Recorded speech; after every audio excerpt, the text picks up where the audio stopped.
All right, let's talk about anonymous browsing. Now, I know what you're thinking. It sounds like something straight out of a spy movie, right? All hackers and secret agents. But really, at its heart, it's about something that affects every single one of us. The freedom to just explore the internet without someone constantly looking over your shoulder. So let's just cut right to the chase with the one question that started it all. You know the drill. You open a new browser window, you see that little icon with the trench coat and the fedora, and you think, great, I'm invisible. You think that private or incognito mode is your digital invisibility cloak. Well, spoiler alert, it's not. It's not even close. And to really get why that is, we have to nail down this one key difference. See, privacy and anonymity, they aren't the same thing. Privacy is all about control. Think of it like having curtains on your windows. You get to decide who looks in. Anonymity, though, that's something else entirely. It's about not having an identity tied to what you're doing in the first place. It's like your house isn't even on the map.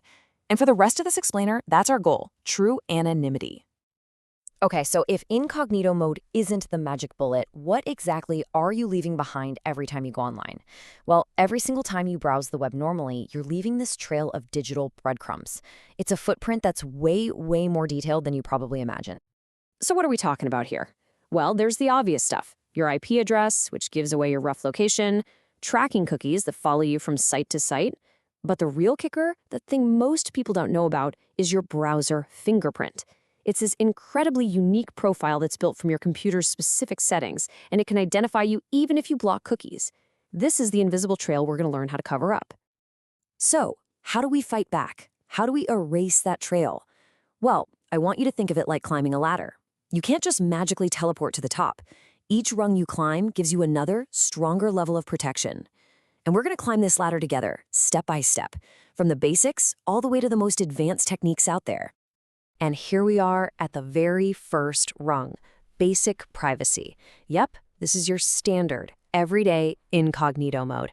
And let's be really clear about what it actually does. All it does is stop your computer from saving your history. That's it. Your internet provider, the websites you visit, the advertisers, they can all still see you plain as day. They see your IP address, they see that unique browser fingerprint. So, what's the verdict? Look, it's great for hiding your search for a birthday gift from your spouse, but for real online anonymity, it's a total non-starter. Okay, let's climb up to level 2. Now we're talking about using a VPN, a virtual private network, and this is a big step up, for sure. A VPN encrypts your connection, and crucially, it hides your real IP address from the sites you visit. That's awesome for everyday privacy. But, and you knew there was a but coming, the VPN company itself can still see everything you do.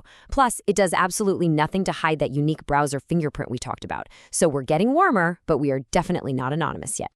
Now, to get to level 3, you need a specialized tool. You need the Tor browser. This is where we make the jump from just privacy to actual anonymity. See, Tor doesn't just hide your IP address, it bounces your traffic through a whole series of encrypted relays all over the world. And even better, it solves that fingerprinting problem in the most brilliant way. It makes every single Tor user's browser look exactly the same. You basically become one face in a massive identical crowd. And here we are, the top of the ladder, maximum anonymity. At this point, we're not just talking about software anymore. This is a whole philosophy, a complete methodology. We're talking about using an entire operating system, like Tails, that doesn't even touch your hard drive and forces everything through Tor. We're talking about using separate, dedicated hardware. This is the level for people whose actual lives and freedom depend on them not being found. So that's the ladder in theory. We've gone from the bottom rung to the top. Now let's get practical and look at the actual tools you'd use to climb it, because choosing the right tool for the job is everything. First, let's just quickly demystify Tor, because it's not magic, it's just really clever.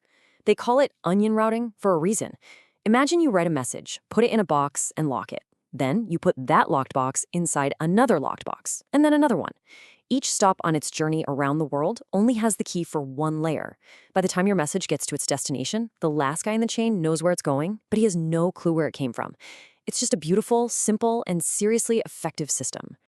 Okay, let's circle back to that really tricky problem of the browser fingerprint. It turns out there are 2 main ways to deal with it. The first is what Tor does, standardization. You hide in a crowd by making everyone look identical. But there's another way, spoofing. This is what things called anti-detect browsers do. Instead of blending in, they give you a perfect, realistic disguise. You look like a completely different, but totally normal, unique user. This is what professionals use when they need to manage a bunch of separate online identities without any of them being connected. So when you look at the whole toolkit, you see there's a spectrum. You've got VPNs as your baseline for hiding your IP. You've got Tails OS for a complete high-security environment that leaves zero trace on your machine. And then you have specialized cloud browsers that use that spoofing method. It all comes down to picking the right tool for what's called your threat model, which is just a fancy way of saying, who are you trying to hide from? But here's the thing. We can talk about technology and tools all day long, but none of it, and I mean none of it, matters if you make one simple mistake. Because the weakest link in any anonymity system isn't the software, it's almost always the person using it. So let's look at the classic blunders that can destroy all your hard work in a single click. All right, let's start with the first, and by far the most common mistake people make. And that is simply linking your anonymous identity to your real one. I mean, think about it. You've gone to all this trouble to use Tor, you're bouncing your signal all over the globe, and then you log into your personal Gmail account. Bam. In that 1 second, you've just waved a giant flag at Google saying, hey, it's me and I'm using Tor. It's an instant de-anonymization. Game over. The second major pitfall is something we see all the time. And that's putting all of your faith in one single tool. Like we saw on the ladder, a VPN is just one rung. It's a good rung, but it doesn't protect you from fingerprinting, it doesn't stop tracking cookies. Relying only on a VPN for anonymity is kind of like locking your front door but leaving every single window in your house wide open. And this third mistake, this one can happen even after you think you're done and safe. Yeah, this one is sneaky. You're using Tor, feeling totally secure, and you download a file, say a PDF. Later, you open that file on your regular computer without Tor running. But here's the catch. That document can have hidden trackers inside that phone home to a server the second you open it, completely bypassing all your protections and revealing your real IP address. So what's the big takeaway from all this? It's that you can have the most advanced technology in the world, but real, sustainable anonymity isn't a product you can buy. It's a discipline. It's a practice. It's a set of habits that people call operational security. And it's what ensures that all your technical protections don't fall apart because of one tiny human mistake. And that really brings us to the final question, and it's one that only you can answer for yourself. Think back to that ladder we climbed. What level do you actually need? Are you just trying to hide your browsing from someone else who uses your computer?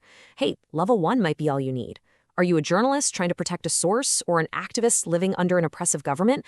Well, then you need to be aiming for level 3 or 4. Understanding your own needs, that's the first and most critical step to browsing the web freely and safely.